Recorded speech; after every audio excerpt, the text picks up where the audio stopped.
রুটি চুরি করতে যাইয়া এই মহিলা ধরা পড়েছে, এই জন্য তাকে ধরে নিয়ে আসছি।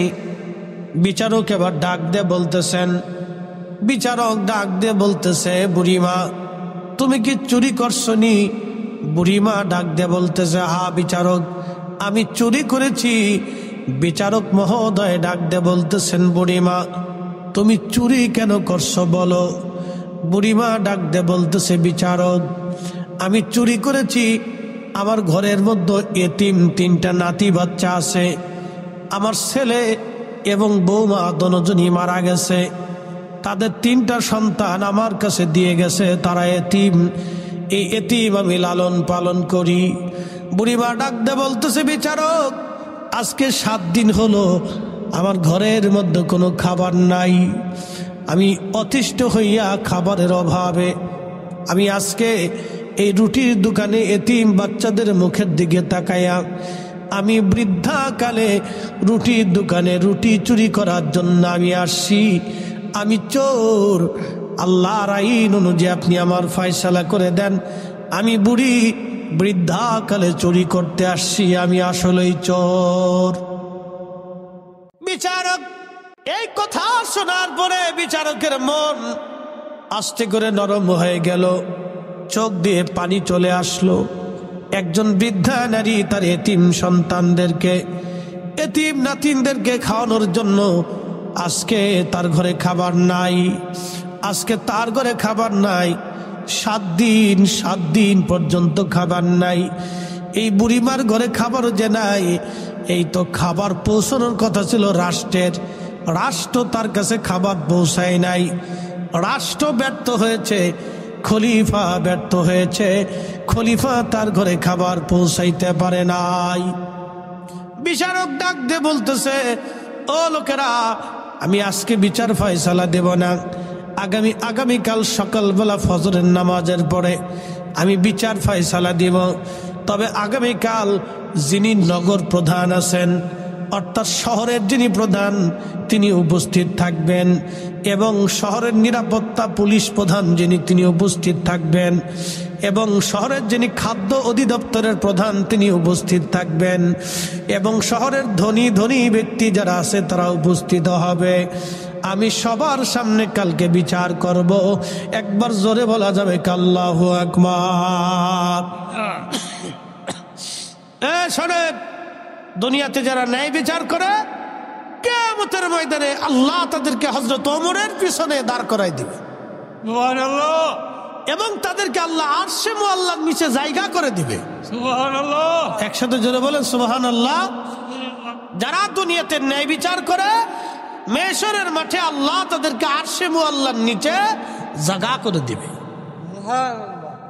দুনিয়ার যত মুয়াজ্জিন আছে সবাইকে আল্লাহ হযরত বেলালের পিছনে হাশরের মাঠে দাঁড় করাই দিবে। দুনিয়ার যত কারি আছে কিয়ামতের ময়দানে আল্লাহ রাব্বুল আলামিন হযরত উবাই ইবনে কাব রাদিয়াল্লাহু আনহুর পিছনে দাঁড়া করাই দিবে। দুনিয়াতে যত বীর যোদ্ধা আছে হযরত আলী রাদিয়াল্লাহু আনহুর পিছনে সবাইকে দাঁড়া করাই দিবে। দুনিয়ার যত দানশীল আছে কিয়ামতের ময়দানে হযরত উসমান রাদিয়াল্লাহু আনহুর পিছনে দাঁড়া করাই দিবে। বুঝতে কি কোনো অসুবিধা হচ্ছে? বুঝে যাবেন, খুবই মনোযোগ দিবেন। হাজরাতে বিচারক সেই দিন বলতেছিলেন আগামীকাল সকালবেলা আমি বিচার করব, কিন্তু উপস্থিত থাকা লাগবে নগর প্রধান, পুলিশ প্রধান, খাদ্য অধিদপ্তরের যিনি তিনি প্রধান, আর শহরের ধনী ধনী ব্যক্তি যারা আছে সবাইকে উপস্থিত হতে হবে। সকালবেলা আমি বিচার ফয়সালা করব, আমি সকালে বিচার করব। পরের দিন সকালবেলা সবাই উপস্থিত হলো। বিচারকের ফরমান, আপনারা জানেন জেলার যিনি প্রধান তিনি কিন্তু জেলার জজ, ডিসির উপরে তার মর্যাদা, এসপির উপরে তার মর্যাদা। জেলা জজ যিনি তিনি কিন্তু জেলা প্রধান, জেলার তিনি মেন আর কি। ডিসির উপরে তার মর্যাদা, এসপির উপরেও তার মর্যাদা, জেলা জজ। তো বিচারক তো তিনি প্রধান, তিনি সকালবেলা হুকুম দিলেন সবাইকে আসার জন্য। পরের দিন সবাই আসছে। বিচারক মহিলাকে কাঠগড়ায় দাঁড়া করায় রাখলো, বলল, এই নারী কালকে রুটির দোকানে রুটি চুরি করতে যে ধরা পড়েছে, তিনি অকপটে স্বীকার করেছেন তিনি চোর। কিন্তু আমার বক্তব্য হলো, এই বৃদ্ধাকালে একজন নারী কেন রুটির দোকানে রুটি চুরি করতে আসবে? কারণ কি?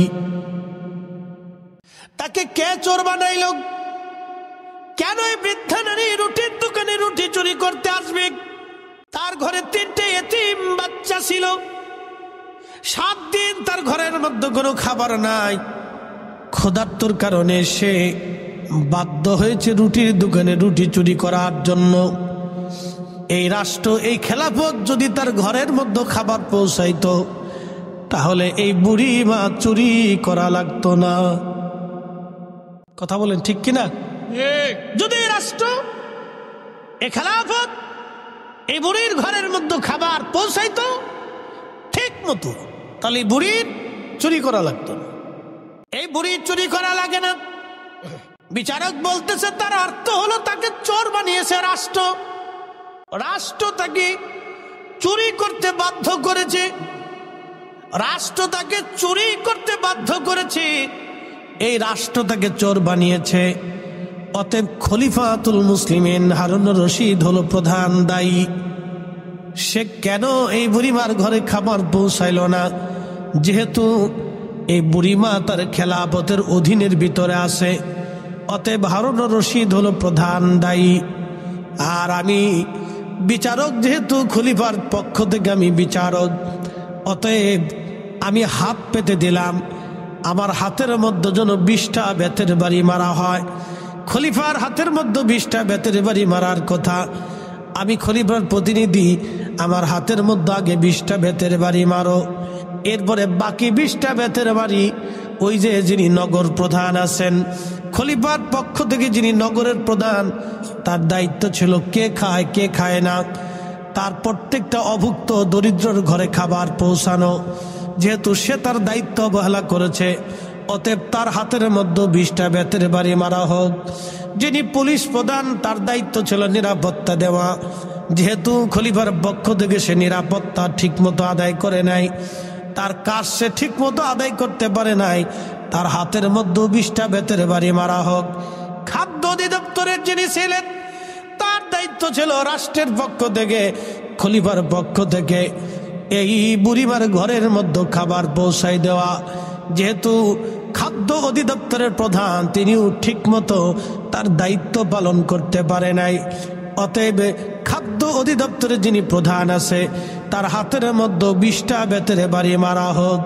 একবার জোরে বলা যাবে কি আল্লাহু আকবার? কি বুঝলেন? বিচার। আর আমাদের দেশের বিচার সালিশ হয় চোখ টিভি দিয়ে। কি কথা কন না কা? ফোন দিয়ে আগে কয় চাচা ওই কাকির কাছে রেখে আসছি, আপনি কিন্তু ওই আমার দিকে একটু ধাক্কাই দিয়েন। কিন্তু বিচার হয় আমাদের দেশে চোখ টিভি দিয়ে বিচারে। কাকা আগে কয়ে আসে, কাকা আপনি কিন্তু আমার বিচারে থাকেন, আমার কিন্তু দেখেন, আমারটাই দেখেন। তো সবাই যার যার দল বাড়ি করে সবাই বিচারে চলে যায়। সবাই যার যার দলের পক্ষে সেই কথা কয়। কি কথা কন না কে? ন্যায় অন্যায় বুঝে না। যার যার দল, যার যার আত্মীয়, যার যার সন্তান, যার যার সব নিজের আপনজনের পক্ষ নিয়ে ঠেলাঠেলি ধাক্কাধাক্কি করে। এটা হয় বিচার। এগুলি বিচার না।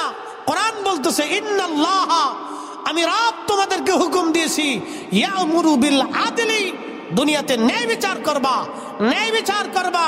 আমি আল্লাহ ন্যায় বিচারকারীকে পছন্দ করি। আমি রব নিজে ন্যায় বিচারক, আমি ন্যায় বিচারককে পছন্দ করি। দুনিয়াতে যারা ন্যায় বিচার করবে তাদের হাসর হবে ওমরের সাথে। দুনিয়াতে যারা অন্যায় বিচার করবে তাদের হাসর হবে ফেরাউন আর হামানের সাথে, নমরুদের সাথে। দুনিয়াতে যারা ন্যায় বিচার করবে তার হাসর হবে হযরত ওমরের সাথে। একসাথে বলা যাবে না মারহাবা? আমাদের দেশে উল্টা হয়ে গেছে গা। খুবই মনোযোগ দিয়ে বুঝতে কি কোনো অসুবিধা হচ্ছে আপনাদের? যারা আমরা রাস্তায় আসি, বাহিরে আসি, সবাইকে অনুরোধ করবো আমরা ভিতরে এসে বসি, ভাই একটু বসে কথা শুনি ইনশাআল্লাহ। দরুদ শরীফ বলে আল্লাহুম্মা সাল্লি আলা সাইয়্যিদিনা। মুরব্বি বাবা যারা আছেন বাহিরে সবাই চলে আসেন। ওয়া আলা আলি সাইয়্যিদিনা মাওলানা ত্রিভুবনের প্রিয় মুহাম্মদ এলো রে দুনিয়ায় রে সাগর আকাশ বাতাস দেখবি যদি আয় রে সাগর আকাশ বাতাস দেখবি যদি ধুলির ধরা বেহেশত আজ জয় করিল দিল রে লাজ আজকে খুশির ঢল নেমেছে ধূসর সাহারায় রে সাগর আকাশ বাতাস দেখবি যদি আয় রে সাগর আকাশ বাতাস দেখবি যদি আয়। আমার রসুল যদি না আসতো পৃথিবী অন্ধকারেই থাকতো, ঠিক কিনা? এই মানবতা, এই যে মুক্তি, সুন্দর দিশা, সুন্দর রাস্তা, পৃথিবীর কোনো মানুষ কোনোদিন পেত না।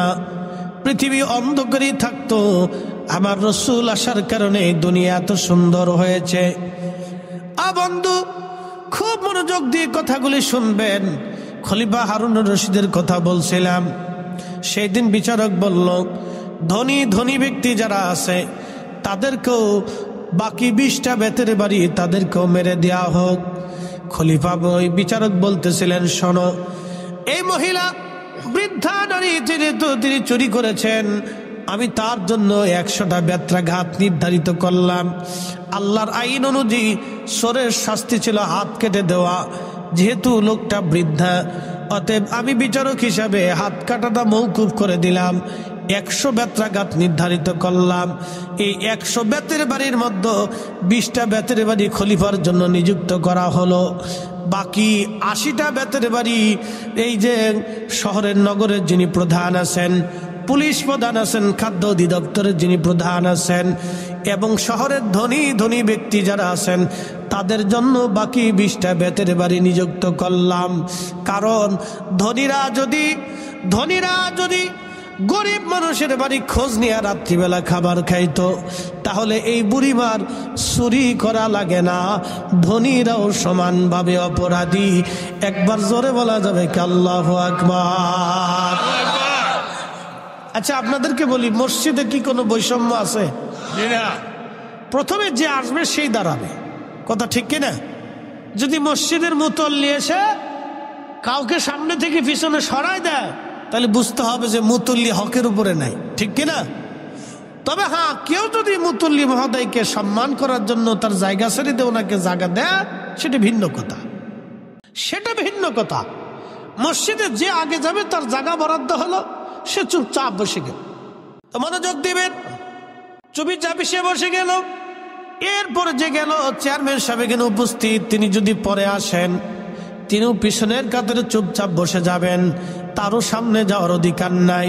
তবে কেউ যদি সামনে থেকে সরে এসে ওনাকে জায়গা করে দেয়, সেটা ভিন্ন কথা। কিন্তু উনি ইচ্ছা করে জোর করে সামনে যাইয়া একজনকে সরাই দেয়া ওইখানে দাঁড়াইতে পারবেন না। এটার নাম আল্লাহর ঘর, এখানে আল্লাহর আইন চলে, দুনিয়ার কারো আইন চলে না। কথা বলেন ঠিক কিনা? তাহলে ইসলামে কি কোনো বৈষম্য আছে? সব সমান। সব কি যারা বলে সব কি? এই জন্য আমাদের ওখানেও যা দেখবেন সব মাটির বাসন, সব মাটির বিছানা। আমরা যারা, আমাদেরও মাটির বাসন। আপনারা যা খান আমরা একই খাবারই খাই। প্রিয় উপস্থিতি, সবার জন্যই সমান। খুব মনোযোগ দিবেন, কথাগুলি শুনবেন বাবা আমার। খলিফা বিচারের রায় দিয়ে দিলেন। সবার হাতের মধ্যেই কষে কষে বেতের বাড়ি মারা হলো। এরপরে বিচারক বললেন, আমি এই মহিলার জন্য আমি 300 দিনার বা দেরহাম আমি জরিমানা ধার্য করলাম। 100 দেরহাম সরকারি রাষ্ট্র কোষাগারে জমা করা হবে। বাকি 20 দেরহাম ওই রুটির দোকানদারকে দেওয়া হবে। আর বাকি 180 দেরহাম এই মহিলার হাতে দিয়ে দেওয়া হবে। আর এই অর্থগুলি কারা দিবে? যেহেতু এই অর্থ দিবে খলিফার পক্ষ থেকে আমি প্রতিনিধি, অতএব আমি বিচারকের পক্ষ থেকে 50 দিরহাম জমা করলাম, বাকিরাও যেন 50 দিরহাম করে দিয়ে দেয়। অর্থ মন্ত্রণালয় দুঃখিত, যিনি নগর প্রধান তিনি 50 দিলেন, এরপরে পুলিশ প্রধান 50 দিলেন, এরপরে আপনার ওই যে কি বলে আপনার খাদ্য অধিদপ্তর 50 দিলেন। ধনীরা কিছু কিছু দিয়ে 300 দিরহাম হয়ে গেল, 100 দিরহাম রাষ্ট্রীয় কোষাগারে জমা হয়ে গেল, আর 20 দিরহাম রুটির দোকানদারকে দিয়ে দেওয়া হলো, আর 180 দিরহাম নিজের কাছে মহিলার কাছে দিয়ে বললেন, বুড়িমা আপনি যেহেতু বুড়ি এতিম বাচ্চা নিয়ে থাকেন, আপনার এই এতিম বাচ্চাদেরকে নিয়ে 180 দিরহাম নিয়ে আপনি খাবেন, আর 1 মাসের মধ্যে আপনি খলিফা হারুনুর রশিদের রাজ দরবারে যাবেন। ওনার রাজ দরবারে গেলে খেলাফতের খলিফা রাজ দরবারে সবার সামনে আপনার কাছে ক্ষমা চাইতে বাধ্য হবে। একবার জোরে বলা যাবে কি আল্লাহু আকবার। এবার এই মহিলা বিচার দেখেন, কি চমৎকার বিচার ছিল সেই দিন। তার স্ত্রী জুবাইদা নহরে জুবাইদা বানিয়ে দিছে, কাবাতে এখনো সেটা আছে। তো খলিফাতুল মুসলিমিন হারুনুর রশিদ রাজ দরবারে, মহিলা ধীরে ধীরে 1 মাস পরে সুদূর সিরিয়ার আলেপ্পো থেকে ইরাকের বাগদাদে আসছে। সেই দিন প্রায় বহুদিন সফর করে সে ইরাকের বাগদাদে আসছে, খলিফার সাথে দেখা করবে, খলিফা তার কাছে ক্ষমা চাবে। একসাথে বলবেন মারহাবা। আর আমরা ক্ষমা কি জিনিস এটা ভুলেই গেছি, ঠিক কিনা? ওরা ভুলে গেছি। ওই মহিলা ধীরে ধীরে ধীরে ধীরে তিনি খেলাফতের রাজ দরবারের ভিতরে ঢুকতেছিলেন। আল্লাহু আকবার। বিরাট বড় রাজ দরবার, খলিফার রাজ সিংহাসনে বসা, উনি খলিফার সামনে ধীরে ধীরে আসতেছেন। বৃদ্ধ মহিলাকে দেখে খলিফা তার আসন থেকে নেমে হেঁটে হেঁটে খলিফার সামনে আসলেন। হাজার হাজার মানুষ, দুই পাশে মন্ত্রী পরিষদ, জ্ঞানী গুণী আলেম ওলামা দাঁড়ানো। খলিফা রাজকোষ থেকে সিংহাসন থেকে নেমে হেঁটে হেঁটে মহিলার কাছে আসলো। মহিলার কাছে আসার পরে মহিলা খলিফার দিকে তাকে আশ্চর্য হলো। দেখতেছে সেই দিনের বিচারক, যেই দিন বিচার করেছিল সেই বিচারক অন্য কেউ না, সেই বিচারক আজকে তার সামনে যে দাঁড়িয়ে আছে ইনি মুসলিম মিল্লাতের খলিফা হারুনুর রশিদ। একবার জোরে বলা যাবে কি আল্লাহু আকবার। তেলের গাড়ি তেলে চলি,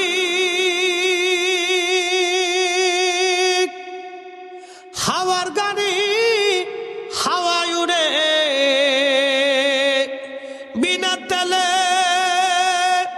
চালায় গাড়ি নবী সুলাইমান।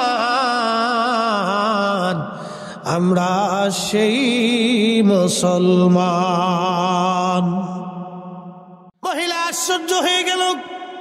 খলিফা সেই দিনের বিচারক আপনি? আজকের খলিফা বলে হ্যাঁ বুড়িমা, আমি সেই দিনের বিচারক, আমি খলিফাতুল মুসলিমিন হারুনুর রশিদ। মারে তুমি 7টা দিন নাতি নিয়ে ক্ষুধার্ত ছিলে রে মা। আমি সেই দিন বিচার ফয়সালা করেছিলাম, আমি খলিফাতুল মুসলিমিন হিসেবে বিচার করেছিলাম, কিন্তু আজ তোমাকে এখানে কেন ডেকে আনলাম? রাজ দরবারে প্রকাশ্য মানুষের সামনে আমি তোমার কাছে ক্ষমা চাবো এই জন্য।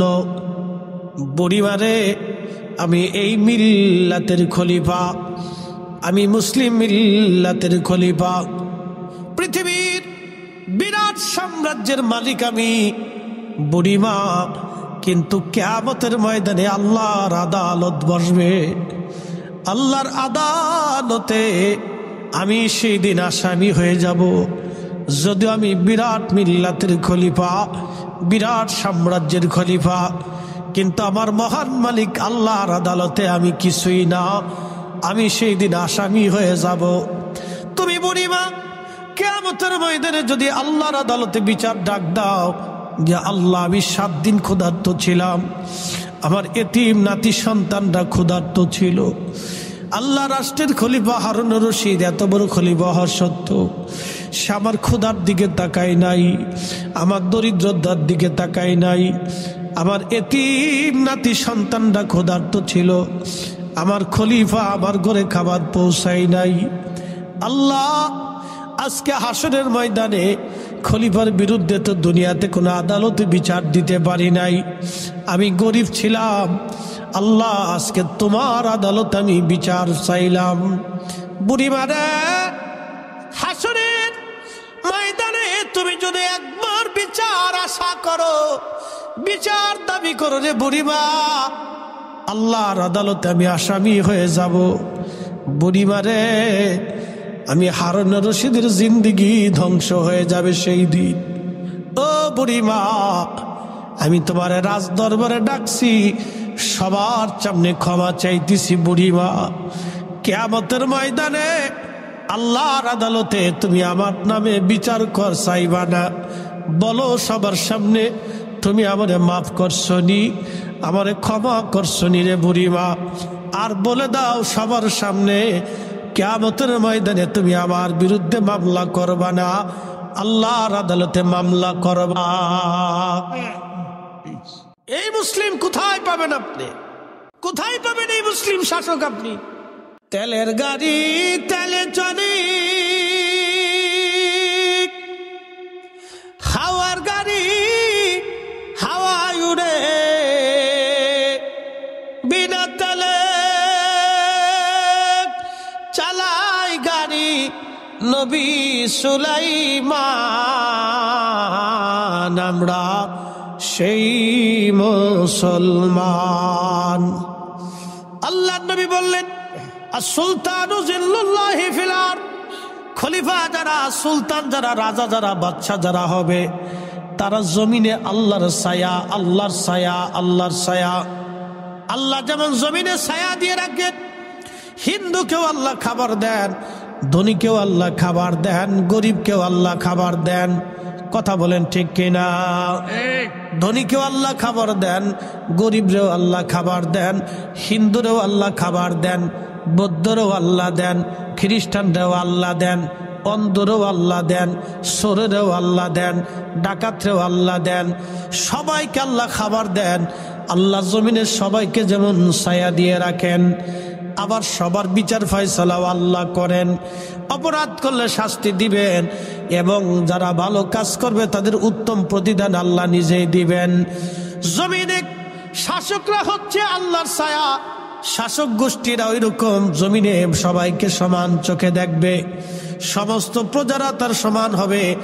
সন্তানকে যেমন চোখে দেখে, শাসক গোষ্ঠীরা প্রজাদেরকে অমন ভাবেই দেখতে হবে। যারা নেতৃস্থানীয় থাকবে, তার অধীনস্থ যারা থাকবে, সবাইকে সমান চোখে দেখবে।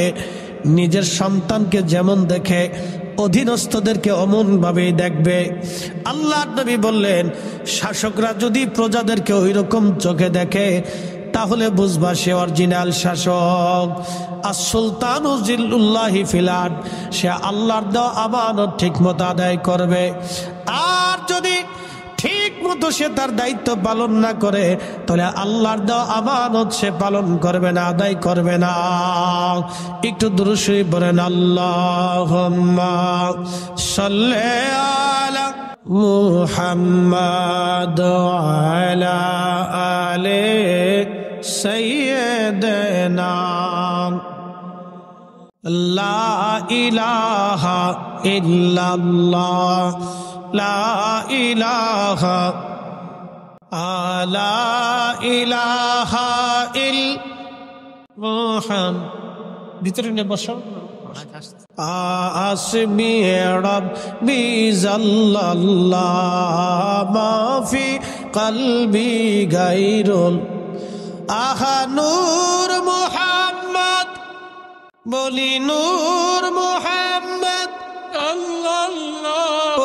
লা ইলাহা ইল্লাল্লাহ, লা ইলাহা ইল্লাল্লাহ, লা ইলাহা ইল্লাল্লাহ মুহাম্মাদুর রাসূলুল্লাহ। বন্ধুগণ, কুরআনুল কারীমে আবার আল্লাহ বলেন, ইন্নাল্লাহ ইয়ামুরু বিল আদলি ওয়াল ইহসান। আল্লাহু আকবার। আমি আল্লাহ তোমাদেরকে নির্দেশ প্রদান করলাম, দুনিয়াতে তোমরা ন্যায় করবা, অন্যায় করবা না। এরপরে আমার আল্লাহ পাক বলতেছেন, শোনো, ওয়া ইতাইযিল কুরবা ওয়া ইয়ানহা আনিল ফাহশাই ওয়াল মুনকার। হে বান্দা, দুনিয়াতে তুমি মানুষকে ইহসান করবা, দয়া করবা। একসাথে বলবেন আল্লাহু আকবার। আল্লাহু আকবার। মানুষকে কি করবা? জোরে বলেন, জোরে জোরে জোরে। দয়া। দয়া। আল্লাহ রাসূল বলেছেন, ও উম্মত, তুমি জাহান্নাম থেকে বাঁচো, একটা খেজুর খাওয়াইয়া হলেও জাহান্নাম থেকে বাঁচার চেষ্টা করো। তুমি তোমার ভাইকে একটা খেজুরের দানা খাওয়াইয়া হলেও জাহান্নাম থেকে বাঁচার চেষ্টা করো। একসাথে বলবেন না মারহাবা। মারহাবা। আমার মিলাদের জিলাপি নিয়ে যারা নাক ছিটকেন তারা ভালো করে বুঝে যান, মিলাদ শরীফের জিলাপি নিয়ে নাক ছিটকেন না। এদেশের বহু মা সন্তানদের 2-4-6 মাস জিলাপিও খাওয়াইতে পারে না। আল্লাহ রাসূল বলেন, উম্মত, তোমরা জাহান্নাম থেকে বাঁচো, তোমার একটা ভাইকে একটা খেজুরের দানা হয়ে হলো খাওয়াইয়া হলো জাহান্নাম থেকে বাঁচাও। জাহান্নাম থেকে বাঁচো তোমরা। যদি তা খাওয়াইতে না পারো, তাহলে অন্তত তোমার ভাইয়ের সাথে মুস্কি হাসি দিয়ে হলো জাহান্নাম থেকে বাঁচার চেষ্টা করো। একসাথে বলবেন না মারহাবা। মারহাবা। এই জন্য আপনারা তাবারক খাওয়াবেন, মিলাদের পরে খাওয়ান, ফাতিহার পরে খাওয়ান, এরপরে মাহফিলের পরে খাওয়াবেন। এগুলো বরকতের কাজ। আর কেউ যদি মনে করে যে না এগুলি খাওয়ায় কি হবে, তাহলে এটা ভুল ধারণা। কি হবে এই কথা তো আপনার বলার অধিকার নাই। এখন আল্লাহ যদি জিজ্ঞেস করে, বান্দা তোরে খাওয়ায় আমার কি হবে, তোমার যদি রিজিক বন্ধ করে দেয় তখন তো তুমি কান্নাকাটি করবা। হ্যাঁ, খাওয়ায় কি হবে এই কথা বলা যাবে না। কোরআন শরীফ আল্লাহ বলছেন, ফামান ইয়ামাল মিসকাল যাররাতিন খায়রান ইয়ারা ওয়া মান ইয়ামাল মিসকাল যাররাতিন শাররান ইয়ারা। অনুপরিমাণ, আমার দিকে তাকান, এই মাসালাটা ভুলে যাবেন, আল্লাহর কোরআনের ফয়সালা। অনুপরিমাণ নেক কাজ যদি তুমি করো, তারও ফয়সালা, তারও প্রতিদান আমার আল্লাহ তোমাকে দিয়ে দিবে। একবার জোরে বলা যাবে কি মারহাবা। অনুপরিমাণ নেক কাজ যদি তুমি করো, তারও প্রতিদান আল্লাহ তোমাকে দিয়ে দিবে। অনুপরিমাণ নেক কাজ যদি করো, তারও প্রতিদান আল্লাহ তোমাকে দেবেন। বলো।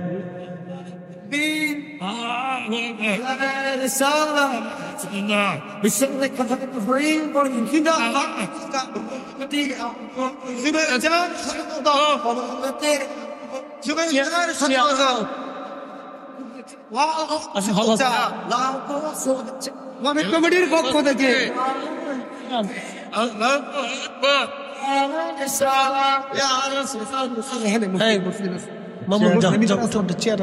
চেয়ার আনেন, প্রধান অতিথি দাঁড়ায় থাকবো। আচ্ছা, আমরা দুরূদ শরীফ পড়ি। আল্লাহুম্মা সাল্লি আলা। এই কয়েকটা চেয়ার, ভাই কয়েকটা চেয়ার আনে রাখেন, মেহমান যারা আছে তাদেরকে দেন। ওয়া আলা আলি সাইয়্যিদিনা। আমরা সকলে বলি আলহামদুলিল্লাহ। আমাদের মাননীয় প্রধান অতিথি জনাব ইকবাল হোসেন ভূঁইয়া সাহেব, রুকসানা এন্টারপ্রাইজ এর প্রোপাইটার, বিশিষ্ট ব্যবসায়িক, তিনি আমাদের মাঝে আসছে। আমরা সকলে বলি আলহামদুলিল্লাহ। যেহেতু আমাদের এই একটা প্রতিষ্ঠানকে মহব্বত করে চেয়ারম্যান সাহেব আসছেন, আমাদের সম্মানিত প্রধান অতিথি সাহেব জনাব ইকবাল হোসেন ভূঁইয়া সাহেব তিনিও আসছেন। আমরা আমাদের সকলের পক্ষ থেকে তাদেরকে অভিনন্দন জানাই, ঠিক কিনা?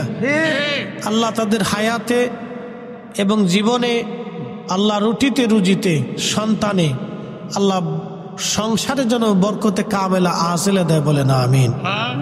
কারণ এই সমস্ত ধর্মীয় প্রতিষ্ঠানে, এই সমস্ত স্থাপনাগুলিতে আমার ভাইরা এসে আমাদেরকে সহযোগিতা করছেন, সমর্থন দিয়ে তিনারা একটা সহযোগিতা করছেন। শোনেন, আপনারা যা আসছেন এটাও একটা সহযোগিতা। এই যে মাদ্রাসায় কোরআন তেলাওয়াত হবে, নেকি কি আপনারা পাবেন না? আসতে হলো কেন পাবেন না? দান যে করে, শোনেন একটা মাসলা মনে রাখবেন, যে দান করে সে নেকি পায়, যে দান করার জন্য উৎসাহিত করে সেও নেকি পায়, যে দান করার কাজে সাহায্য করে সেও নেকি পায়। অর্থাৎ আপনি 100 টাকা দান করছেন, এই 100 টাকা দান করলে যে সওয়াব হবে, আপনি একজনকে উৎসাহিত করছেন, সেই জন্য ওই 100 টাকারই সওয়াব হবে। এবং আপনি ওই 100 টাকা নিজ হাত দিয়ে ধরে বা ওই বাড়ি পর্যন্ত পৌঁছায় দিয়েছেন, এটার জন্য আপনি নেকি পেয়ে যাবেন। একসাথে বলবেন না মারহাবা? মারহাবা। এই জন্য এগুলি আপনাদেরকে বুঝতে হবে যে আমাদের সম্মানিত অতিথিরা আসছেন, তেনারা আমাদেরকে এসে আমাদের এই কাজে সহযোগিতা করছেন, তেনারা সমর্থন দিয়ে এই প্রতিষ্ঠানকে তেনারা মোহাব্বত দেখিয়েছেন। এই জন্য আমরা তাদের কাছে কৃতজ্ঞ এবং আমরা তাদেরকে মোবারকবাদ জানাই। আল্লাহ তাদের দুনিয়া আখিরাতে তারাক্কি নসিব করুন, বলেন আমিন। আমিন। আমার আলোচনা দীর্ঘায়িত আমি করব না, একবারে বেশি লম্বা করব না, খুব মূল ডিপলি আলোচনা, আমি মূল আলোচনা করে ফেলছি। এখন শুধু আপনাদেরকে নিয়ে দুটি কথা। তাহলে বলেন যে আল্লাহর নবী বললেন একটা খেজুর দানা দিয়ে হলেও তুমি তোমার ভাইকে মেহমানদারি করাও। একসাথে বলবেন না মারহাবা? মারহাবা। আচ্ছা, আপনারা রোজা রাখেননি? রোজা, আচ্ছা আলহামদুলিল্লাহ। যারা রোজা রাখেন ইফতার করান না? করান। দেখেন রোজা রাখনেওয়ালা আর ইফতার করনেওয়ালার সওয়াব কেমন, ভালো করে দেখেন। এখান থেকে অনেক কিছু বুঝে যাবেন, আমি শিখাই দিচ্ছি। প্রিয় উপস্থিতি, রোজা রাখলেন, ইফতার করাবেন। আল্লাহ নবী বলেন উম্মতে তোমার ভাইকে তোমরা ইফতার করাও। সাহাবীরা বলেন ইয়া রাসূলুল্লাহ, ইফতার করানোর মতো সবার তো সামর্থ্য নাই। নবীজি বললেন একটা খেজুর দানা খাওয়াইয়া হলেও ইফতার করাও। সাহাবীরা বলেন ইয়া রাসূলুল্লাহ, একটা খেজুর খাওয়ানোর সামর্থ্য অনেকের নাই। নবীজি বললেন তাহলে 1 পেয়ালা দুধ দিয়ে হলে ইফতার করাও। সাহাবীরা বলেন হুজুর 1 পেয়ালা দুধ দিয়ে ইফতার করানোর মতো সামর্থ্য অনেকের নাই। নবীজি বললেন সাহাবীরা রে, তাহলে 1 পেয়ালা পানি দিয়ে হলেও ইফতার করাও। তারপরও যারে ইফতার করাইবা, যে কয়জনকে ইফতার করাইবা, একজন রোজাদারকে ইফতার করাইলে 1 পেয়ালা পানি দিয়ে হলেও যদি তুমি ইফতার করাও, তাহলে আমার আল্লাহ তোমার আমলনামায় একটা কবুল রোজার সওয়াব লিখে দেবে। এখান থেকে খাওয়ানোর মর্তবা বুঝে যাবেন যে মানুষকে খাওয়াইলে আল্লাহ মাহরুম করে না। একজন রোজাদারকে 1 পেয়ালা পানি খাওয়াইছেন, তাতে আপনার একটা কবুল রোজার সওয়াব হয়ে যাবে। তার রোজা হোক বা না হোক, আপনারটাও হোক বা না হোক, কিন্তু ইফতার করানোর কারণে কবুল রোজার সওয়াব পাবেন। একসাথে বললেন আল্লাহু আকবার। আল্লাহু আকবার। আবার ভাইবেন না যে আমি রোজা রাখবো না কিন্তু সারা বছর ইফতার করাবো, এই চিন্তা করেন না। কারণ রোজা যদি না রাখেন তাহলে ফরজ তরকের একটা কঠিন শাস্তি আছে, এই শাস্তি আপনাকে আবার পেতে হবে। এই জন্য নিজে রোজা রাখবেন, রোজাদারকে ইফতার করাবেন। তো আল্লাহর নবীর সাহাবীরা বলতেছেন ইয়া রাসূলুল্লাহ, তাহলে 1 পেয়ালা পানি পান করানো যায়? নবী বললেন সাহাবীরা, যদি তোমাদের সামর্থ্য থাকে তাহলে পেট পুড়াইয়া রোজাদারকে যদি তোমরা খাওয়াইতে পারো তৃপ্তির সাথে, তাহলে কিয়ামতের ময়দানে আমি নবী তোমাদেরকে হাউজে কাউসারের পানি পান করাইয়া তোমাদের আত্মতৃপ্তি করাই দিব। একসাথে বলেন আল্লাহু আকবার। আল্লাহু আকবার। তাহলে রোজাদারকে যদি কেউ তৃপ্তি সহকারে খাওয়া, কিয়ামতের ময়দানে আল্লাহ রাসূল বলতেছেন আমি গ্যারান্টি দিলাম তোমাকে আমি হাউজে কাউসারের পানি পান করাই দেব। তাহলে আপনি এখানে দেখেন এগুলি, এই জন্য কি কোনো নেক কাজকে ছোট করে দেখবেন না। অনেক সময় বলে মিলাদ, হ্যাঁ বেদাত, এ কেন করতে যাব? আমি আমার ওই ভাইকে বলবো ভাই মিলাদে কি হয়? প্রথমত কোরআন শরীফ তেলাওয়াত হয়, প্রত্যেক হরফে কয় নাকি? কথা কর না কেন? 10 নাকি। তাহলে মিলাদ যদি কেউ না পড়ায় তাহলে পরে 10 নেকি থেকে মাহরুম হলো। আর মুসলমানের ঘরে কোরআন তেলাওয়াত হবে না তো হবে কার ঘরে? প্রত্যেক মুসলমানের ঘরে ঘরে আল্লাহর কোরআন রসুলের দুরূদ চালু হওয়া উচিত। কথা কোন ঠিক কিনা? তো মিলাদ শরীফের মাধ্যমে কোরআন তেলাওয়াত হলো, এরপরে দুরূদ শরীফ শুরু হলো। তাহলে প্রত্যেক দুরুদে কয় নাকি? 10 নাকি। কয়টা গুনাহ মাফ? 10টা গুনাহ মাফ। কয়টা রহমত? 10টা রহমত। তাহলে এই যে দুরূদ শরীফ থেকে যদি বন্ধ করে দেন, তাহলে এই মানুষগুলি বঞ্চিত হয়ে গেল। তাহলে এখন লাভ হইল কার আর লস হইল কার? লাভ হয়েছে শয়তানের, লস হয়েছে ইমানদারের। কথা কন না কে, ঠিক কিনা? তাহলে দুরুদ মিলাদ এগুলি ঘরের ভিতরে চলার দরকার আছে কিনা নাই? আছে। এই যে মাদ্রাসার তলবে এলেমকে নিয়ে আপনি কোরআন খতম দিলেন। কি খতম? কোরআন খতম দিলেন। কোরআন খতমে প্রত্যেক হরফে হরফে 10টা নেকি হবে। কয়টা নেকি হবে? আচ্ছা, মুসলমানের ঘরে যদি কোরআনের আওয়াজ না হয়, তাহলে কার ঘরে কোরআনের আওয়াজ হবে বলেন তো? প্রত্যেক মুসলমানের ঘরে ঘরে কোরআনের আওয়াজ হওয়ার দরকার। কথা ঠিক কিনা? আমি আপনাকে আরো বুঝাইতেছি। খাদেমুর রাসূল হযরত আনাস, তিনি সারা রাত্র কোরআন খতম দিতেন। খতম শেষ হয়ে গেলে তিনি, ওনার 100-র উপরে সন্তান ছিল, এই সন্তানাদিদেরকে নিয়ে তিনি দোয়া করতেন।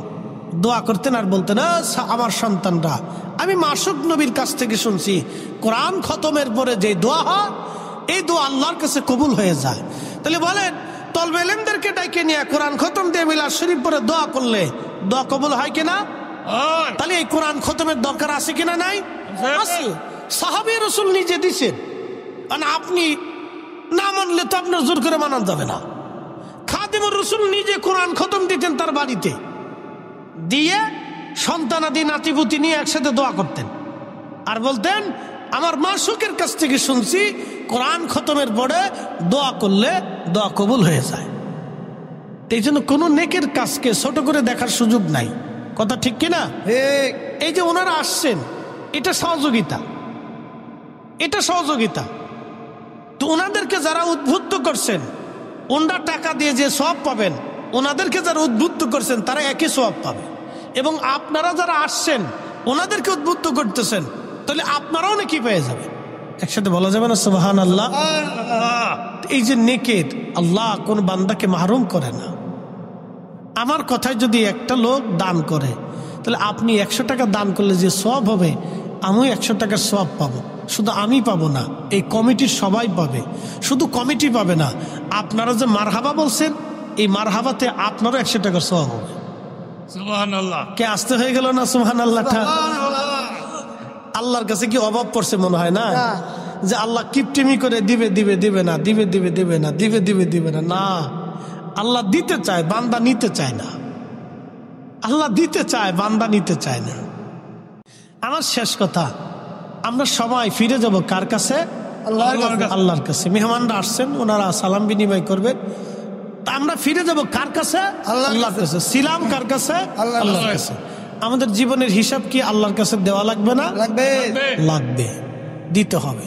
আমাদের সম্পদের হিসাব কি দেওয়া লাগবে না? লাগবে। আচ্ছা, একটা আম গাছের থেকে 50 বছর আম কে দেয়? আল্লাহ। জীববিজ্ঞান দেয় নাকি? তা দেয় কে? আল্লাহ। আল্লাহ। আপনার 3 কেজি ধান ছিটাইলে 20-25 মণ ধান ঘরে আসে, দেয় কে? আল্লাহ। আল্লাহ দেয়। আপনাকে বুঝতে হবে, দানের বিনিময়ে কোনো বান্দা মাহরুম হয় না, কোনো বান্দা কি মাহরুম করে না। দান করলে আল্লাহ বালা, অ্যাক্সিডেন্ট, দুর্ঘটনা এগুলি থেকে, আপনি রাস্তা দিয়ে যাবেন, যাওয়ার সময় আপনার অ্যাক্সিডেন্টে আপনার অনেক বড় ক্ষতি হবে, অনেক বড় ক্ষতি হবে। দান করার কারণে আল্লাহ ওই অ্যাক্সিডেন্ট থেকে আপনাকে বাঁচাই দিবে। সুবহানাল্লাহ বলা যাবে না? অ্যাক্সিডেন্ট থেকে আল্লাহ আপনাকে বাঁচাই দিবে। এই জন্য দান কোনো বান্দাকে ছোট করে না, দান বান্দাকে মহৎ করে, সম্মানিত করে। এই জন্য যারা অধিক পরিমাণে দান করে, আল্লাহ তাদের সম্মানকে দুনিয়াতে বাড়ায় দেয়, আখেরাতে তো বাড়াবেই, দুনিয়াতেও আল্লাহ তাদের সম্মানকে বাড়ায় দেয়। এই জন্য আমরা দান থেকে দূরে থাকবো না, দানে আমরা প্রতিযোগিতা করব, দানে আমরা প্রতিযোগিতা করব। মাশাআল্লাহ, নারে তাকবীর, নারে রিসালাত। আমাদের সম্মানিত সভাপতি মহোদয় আসতেছে, সবাই বলি না মারহাবা।